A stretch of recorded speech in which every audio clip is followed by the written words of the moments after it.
What is up, YouTube? Welcome back again. It's your buddy Technoboy, and this is a plastic grill for air conditioner of the outdoor unit, of course. And as you know, the indoor unit doesn't need any grill or anything like that. That thing is fully covered, and a dust filter there inside. But for outdoor unit, there is a big fan there. So for that, that space is totally open, and for that you need that grill. And the point is, as this is a plastic grill, most of the brands and models comes with this plastic grill, and few of them use the metal grill, which are gonna last long. But if you use a plastic grill, that's gonna have a limited life because of the outside temperature, the sun rays, and all heat and all everything like that. And this thing get almost fried after a certain time. So I'm going to show you that. And the point is, you cannot keep that fan place open, the outdoor unit, because that's a very important place, and anything can goes inside.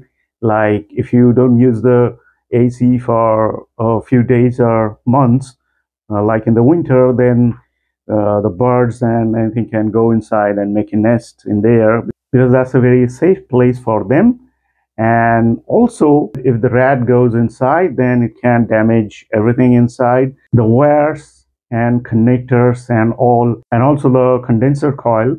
It may get damaged.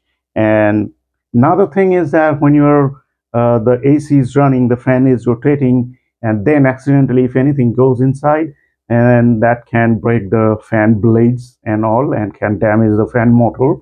So that fan blade comes very costlier than this thing. So you need to use the grill. If the grill is gone or about to die, then you need to replace the grill.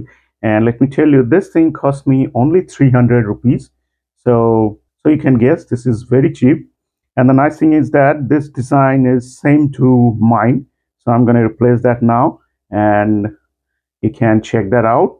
That thing is totally fried up. If you touch that, and that's going to break into pieces and going to fall on the floor. So let's go outside and take out the old one and install this new one. So you can see that's the condition of this grill, old one, and it's gonna break if you touch it, just like that. So I'm gonna remove this thing.